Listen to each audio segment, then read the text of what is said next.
નીચી ખેત ઉત્પાદકતાના કારણો. છેલ્લે આપણે સંસ્થાકીય પરિબળો જોયા. હવે ટેકનોલોજીકલ પરિબળો.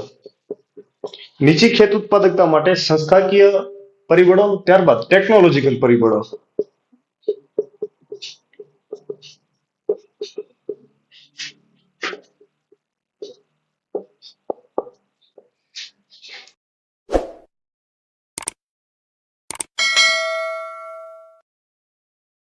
કેવી રીતે ટેકનોલોજીકલ પરિબળો એ નીચી ખેત ઉત્પાદકતાને અસર કરે છે? ટેકનોલોજીકલ પરિબળો કેવી રીતે ખેત ઉત્પાદકતાના નીચે માટેના જવાબદાર છે? તો કે ભારતનો ખેડૂત એ કૃષિના પાકમાં આજે પણ પરંપરાગત એવી જૂની પદ્ધતિનો ખેતીમાં ઉપયોગ કરે છે. ખેતીમાં જૂના સાધનો, વિચારધારા, જૂનવાણી ખેતીની પદ્ધતિ, ટ્રેક્ટરની જગ્યાએ એ બળદનો ઉપયોગ કરે છે, હળનો ઉપયોગ કરે છે.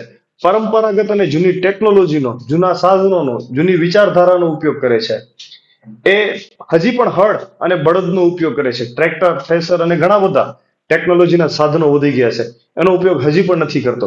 સુધારેલા બિયારણની જગ્યાએ આજે પણ એ પરંપરાગત અને જૂના બિયારણો ચાલે આવે છે, એનો જ ઉપયોગ કરે છે. નવા વિકસેલા રાસાયણિક ખાતરો, એ રાસાયણિક ખાતરોનો ઉપયોગ એ નથી કરતો, એની જગ્યાએ એ છાણિયા ખાતરનો ઉપયોગ કરે છે. પાક સંરક્ષણ માટે એ જંતુનાશક દવાની જગ્યાએ, રાસાયણિક ખાતરોની જગ્યાએ જે પરંપરાગત રીતે ચાલ્યું આવતું છાણિયું ખાતર, એનો ઉપયોગ કરે છે. જેનાથી ઉત્પાદકતા સહજ રીતે, સ્વાભાવિક રીતે નથી વધતી અને નીચી ઉત્પાદકતા સર્જાય છે. પાક સંરક્ષણ માટે જંતુનાશક દવાઓ અને નવી પદ્ધતિનો ઉપયોગ એ ભારતના ખેડૂત ખૂબ ઓછા પ્રમાણમાં કરે છે. જેથી ભારત એ કૃષિ ક્ષેત્રે ખૂબ ધીમી રીતે, ખૂબ ઉત્પાદનમાં ખૂબ ઓછું વધારો થાય છે. જેથી ટેકનોલોજીકલ પરિબળો પણ નીચી ખેત ઉત્પાદકતા માટે જવાબદાર બને છે. સ્વાભાવિક છે કે વર્તમાન સમયની માંગ છે કે ટ્રેક્ટરનો ઉપયોગ કરવો, થ્રેશરનો ઉપયોગ કરવો, પરંપરાગત રીતે જે બિયારણ ચાલ્યું આવે છે એ બિયારણની જગ્યાએ નવો બિયારણ વાપરવું, જેનાથી કૃષિ ક્ષેત્રે ઉત્પાદકતા વધે છે. પણ ભારતના ખેડૂતમાં આના પ્રમાણમાં ખૂબ નિરાશાવાદી વલણ જોવા મળે છે.